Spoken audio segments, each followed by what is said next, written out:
Alors dans cette vidéo, on va voir, j'ai toutes mes notes là, on va voir un petit peu comment gérer sa progression avec les différentes étapes de la vie.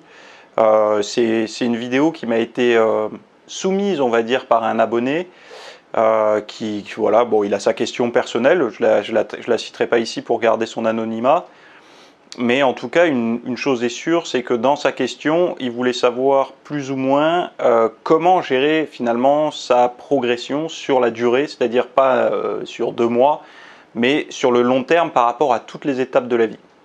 Par exemple, je ne sais pas, il peut y avoir une séparation, une mise en couple, un divorce, un mariage. Il peut y avoir également, je sais pas, une promotion professionnelle. Enfin, j'ai noté, mais les plus grosses situations que traverse un homme et une femme, hein, d'ailleurs, toutes les situations que traverse un homme ou une femme, donc couple et vie de famille, habitation, donc les habitations, achat de maison, rénovation, travaux, etc. Et également travail et argent, donc nouveau job, perte d'emploi, chômage, surprise et imprévu, préparation à la retraite, retraite, etc. Enfin bon, toutes ces choses-là, ces niches, tous ces blocs de vie peuvent induire une certaine programmation. Et donc du coup, moi là, vraiment le but là où j'ai travaillé assez durement là pour préparer ça, c'est de vous donner des pistes pour être au mieux. Enfin, c'est même pas des pistes, c'est un plan pour être en fonction de chaque étape vraiment au mieux. Mais avant de démarrer, je voulais vous parler de quelque chose que j'ai noté, que j'ai voulu mettre en introduction, parce que la longue vidéo sera disponible en dessous, là, dans les notes de cette vidéo, là, juste dessous. Donc en introduction, je voulais vous parler de 3 erreurs qui font abandonner en muscu. Ces 3 erreurs qui font, on va dire, que vous retrouvez régulièrement dans les discours. Peut-être que vous, ça vous a concerné ou que ça a concerné quelqu'un que vous connaissez. Mais en tout cas, ce sont des choses qui sont très fréquentes et qui sont à chaque fois, en tout cas celles-là, il y en a d'autres, mais celles-là sont à chaque fois synonymes d'abandon. Enfin, voilà, c'est la suite logique, on va dire. Donc le premier point, la première erreur, c'est l'objectif est mauvais. Qu'est-ce que ça veut dire l'objectif est mauvais ? Beaucoup d'abandon, de perte de motivation, de perte d'intérêt d'entraînement, c'est lié à un objectif de départ qui était mauvais. Qu'est-ce qu'un objectif de départ ? On se met à la musculation pour 2 choses. Soit on se trouve trop gras, on a envie de maigrir, soit on se trouve trop maigre, on a envie de grossir. Grossir en termes de masse musculaire, évidemment, on n'a pas envie de devenir obèse. Et celui qui est gras, qui est déjà en surpoids, comme je pouvais l'être par le passé, il n'a pas envie d'être extrêmement maigre, il a envie d'être mince et d'être affûté, entre guillemets. Et beaucoup de personnes se trompent d'objectif, donc ça c'est la première raison, mais parfois il y en a aussi qui mélangent, c'est-à-dire qu'ils veulent les deux en même temps.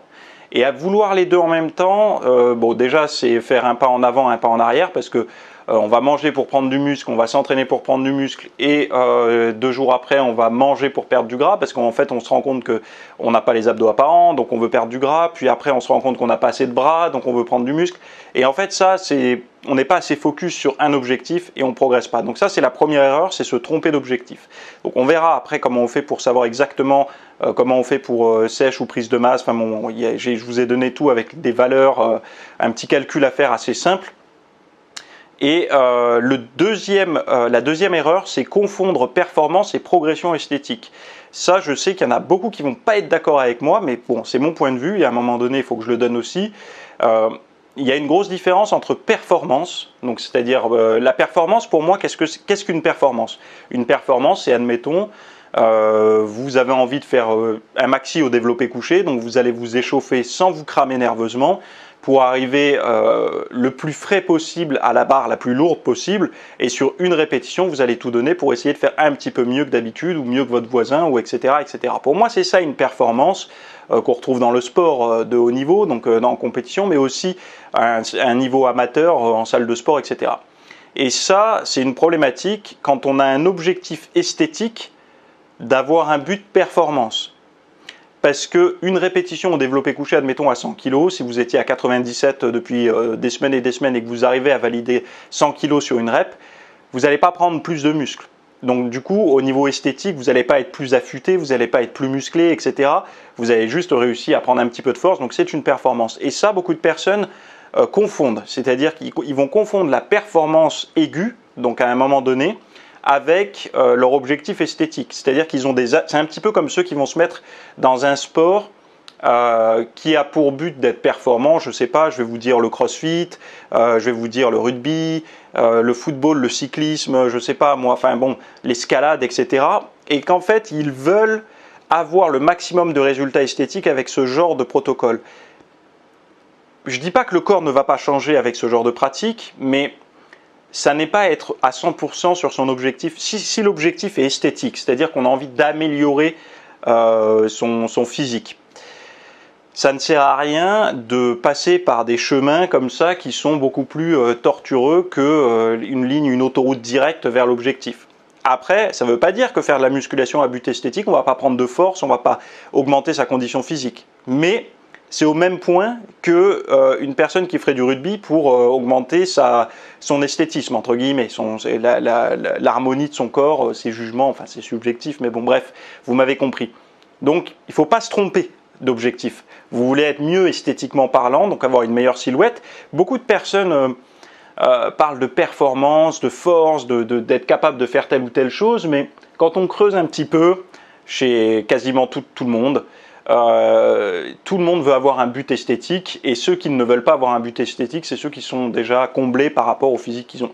Donc du coup, posez-vous la bonne question. De toute façon, vous n'avez pas besoin de l'étaler sur les réseaux sociaux ou d'en parler ou quoi. C'est juste vous, personnellement, est-ce que vous avez envie d'être mieux esthétiquement ou juste être plus performant? Si c'est la performance, ok, mais ne soyez pas frustré que votre physique ne progresse pas en termes visuels, entre guillemets, quoi. Donc voilà, ça c'est une grosse erreur où des personnes font un petit peu l'amalgame entre performance et résultat esthétique. Et le troisième point, donc la troisième erreur, c'est que beaucoup de personnes attendent le déclic.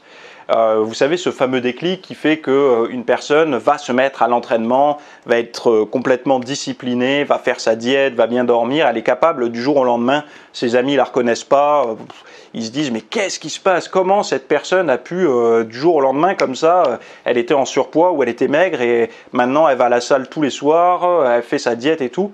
Et beaucoup de personnes attendent ce déclic où en fait, c'est pas qu'ils attendent ce déclic, c'est qu'ils ne pensent pas qu'il existe. Et ils pensent qu'il va falloir un événement assez violent dans leur vie pour qu'ils s'y mettent. En fait, pourquoi ils pensent ça? Parce que c'est vérifiable. C'est-à-dire qu'il y a beaucoup de personnes qui, effectivement, ont eu des gros changements comme ça dans leur style de vie parce qu'il y a eu un déclic. Mais il ne faut pas oublier que attendre le déclic pour s'y mettre, c'est quand même un petit peu croiser les doigts pour qu'il nous arrive un sale coup.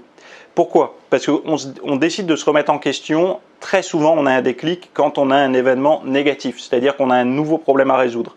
Je vais prendre un exemple concret, une séparation. Beaucoup de personnes, après une séparation, se mettent un coup de pied au cul parce qu'ils ont envie de se remettre en forme. Ça va être également un souci de santé. Enfin voilà, donc ça va être souvent une problématique. Et donc du coup, on va attendre le déclic. Donc en fait, c'est croiser les doigts qu'il y ait un événement négatif dans sa vie pour qu'on soit motivé à faire les choses comme il faut. Donc moi, je pense que ce n'est pas une bonne stratégie et ça, c'est une erreur parce qu'on perd beaucoup de temps finalement. Et là, ce qui est plus intéressant, c'est plutôt de comprendre que le déclic arrive, en fait, c'est un élan. C'est-à-dire que le déclic va arriver par un élan d'habitude qui seront au début un peu automatiques, un peu désagréables, mais à la fin, cet élan va donner un déclic, se dire, mais en fait, je croyais que c'était difficile, mais ça ne l'est pas. Et, toutes ces idées, vous savez, préconçues de personnes qui peuvent dire, mais tu as un sacré mental à faire ça depuis tant d'années, en fait, ce sont des croyances.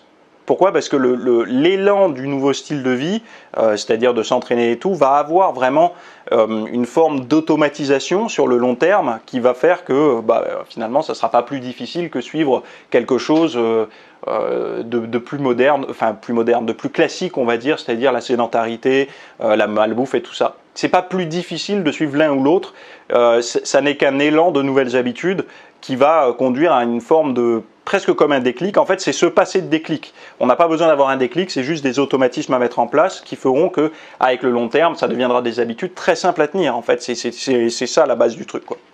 Bon, bref, voilà pour l'introduction de cette vidéo.